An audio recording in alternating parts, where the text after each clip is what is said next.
Et justement, j'aime bien cet enchaînement qui ne veut rien dire. J'accueille Benjamin Muller. Bonjour Benjamin. Bonjour Marion, bonjour à tous. Vous allez bien? Très bien.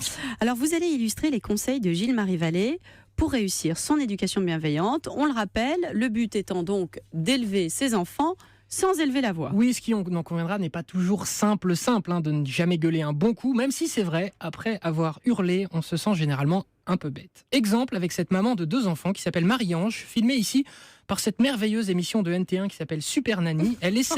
La maman essaye d'attacher la ceinture de ses enfants dans la voiture après avoir fait les courses. Les enfants sont un peu énervés. Marie-Ange, je pense qu'elle n'a pas lu votre livre, docteur. Ça suffit. Qu'est-ce qu'il y a encore? Mais j'en ai marre. Arrêtez de vous entretuer. Pourquoi tu continues toujours la bagarre? C'est lui.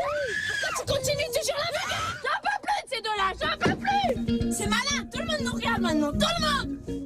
Voilà. De l'éducation bienveillante. C'est malin, tout le monde nous regarde sans doute plus à cause de Marie-Ange qu'à cause de ses enfants. Mais bon, on va pas se moquer. Je suis parti en week-end avec Anissa et sa fille. Marie-Ange à côté, elle est mollassonne dans ses engueulades. Mais ça va, calmez-vous sur les secrets là. Anissa. C'est de l'intime ça.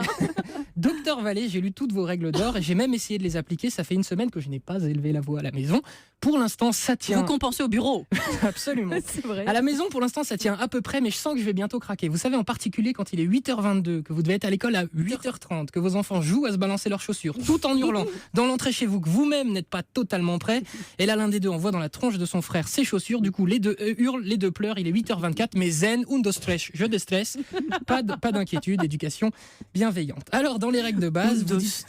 je déstresse. Oui, Mais qu'est-ce une que c'est méthode d'une célèbre émission de télé. Alors, dans les règles de base, vous dites qu'une consigne délivrée à ses enfants, avant toute chose, doit être claire et sobrement expliquée. Exemple, je t'interdis cela, car... Et on explique. Alors, j'ai pris un exemple, il s'agit de Pascal le grand frère, autre grande émission de NT1. Écoutez, là, il est face à une ado qui refuse de baisser la musique. Du coup, il va sobrement expliquer les consignes, comme vous dites. Dégage. Cache-toi de ma chambre. Cache-toi de ma chambre. Tu crois des qui? Divine, rends ma clé USB. Comment quand je suis là? Quoi? Je m'en fous, t'es là. Non, il n'y a pas de m'en fous, je suis là. Ludivine, écoute-moi. Mais rends ma clé USB. Ludivine. Voilà, moi j'aime bien cette méthode du J'ai essayé aussi avec mes enfants, ça marche moins bien que l'éducation. Ouais, mais Pascal, il a des muscles. Il est impressionnant. Lui. Alors maintenant, une question. Comment réagir quand vos enfants vont vraiment trop loin? La grosse bêtise, le manque de respect flagrant. Exemple, Super Nanny, NT1. Écoutez donc, notre Super Nanny essaye de recadrer Raphaël, 8 ans. Et visiblement, Raphaël, 8 ans, n'aime pas être recadré. Mais fais chier cette super pétasse. Elle fait chier, cette super pétasse. Oh là là, mais là, il faut tout reprendre depuis le début. Il y a du boulot. Effectivement, et encore là, c'est une insulte vite fait, glissée fourbement. Mais que faire quand les insultes sont assumées, envoyées les yeux dans les yeux? Là aussi, exemple avec la délicieuse Fiona, une jeune adolescente qui est en train de discuter avec sa maman. Là, on est dans Pascal le grand frère. Elle discute donc, et vous allez voir, ce petit extrait va vous faire dire que chez vous, même si vous galérez parfois avec votre ado, il y a toujours pire que chez vous. Vous m'avez compris? Extrait. Une putain de menteuse, toi, j'ai jamais vu ça. Saoul, je te jure, tu me casses les là. Oui, dans ton cul, je vais t'inscrire, oui. Mais viens là, on est en train de discuter, Fiona. Bah voilà, parce que t'as pas de réponse, parce que tu sais que tu as tort. Voilà. Docteur Vallée, au-delà de la blague, est-ce que dans ce genre de situation où vraiment il y a rupture profonde, on peut encore rattraper les choses?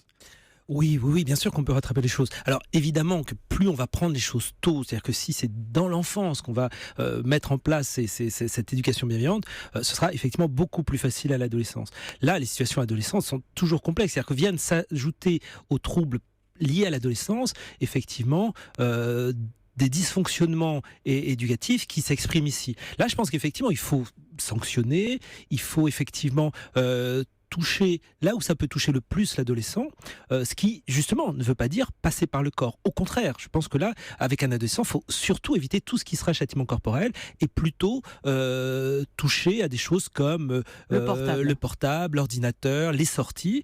Et puis, alors après, il y a d'autres approches. Dans des situations un peu extrêmes comme ça, ce qui fonctionne bien, c'est tout ce qui va être du registre des situations paradoxales, c'est des injonctions paradoxales. C'est-à-dire finalement pousser l'adolescent à percevoir en quoi son comportement va finir par le desservir lui.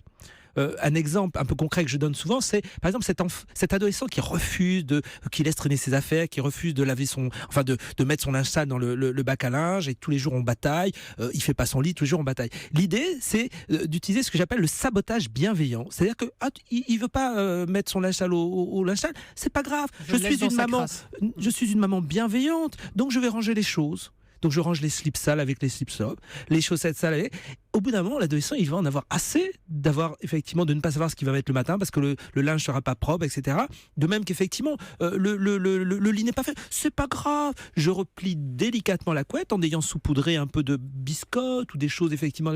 Au bout d'un moment, l'adolescent, il va dire ah mais qu'est-ce que c'est oh, ben je sais pas, on s'était pas rangé donc je l'ai rangé. Je suis désolé de ce que mais au bout d'un moment, l'adolescent, s'il a envie d'avoir et les adolescents sont sensibles effectivement à l'image. Ça, c'est la bienveillance fourbe. Non, vous appelez ça comment? Vous avez une expression? Le sabotage bienveillant. Ah, le sabotage bienveillant. Évidemment, on n'élève pas le ton, on dit oh, écoute, je suis désolé, mais effectivement, j'ai pas fait la différence entre les slips sales et les slips propres, donc je les ai rangés. Au bout d'un moment, il sera bien obligé, s'il veut avoir des slips propres, de les mettre dans la panière à linge. Merci. Benjamin, vous vouliez rajouter un mot, je sens que vous êtes frustré. Allez-y. Vous en voyez, vous, des situations comme le cas de cette petite Fiona, parce que bon, ces émissions de télé, c'est souvent caricatural, mais est-ce que ça existe dans la vraie vie, des ados qui insultent de tous les noms leurs parents? Alors, souvent, je les vois, mais justement, dans le cadre de consultation, ce qui permet à la fois un travail familial, parce qu'il y a aussi probablement des dysfonctionnements familiaux, et un travail individuel. Mais bien sûr, j'en croise, et c'est ce qui m'a permis d'écrire ce livre avant de devenir moi-même papa.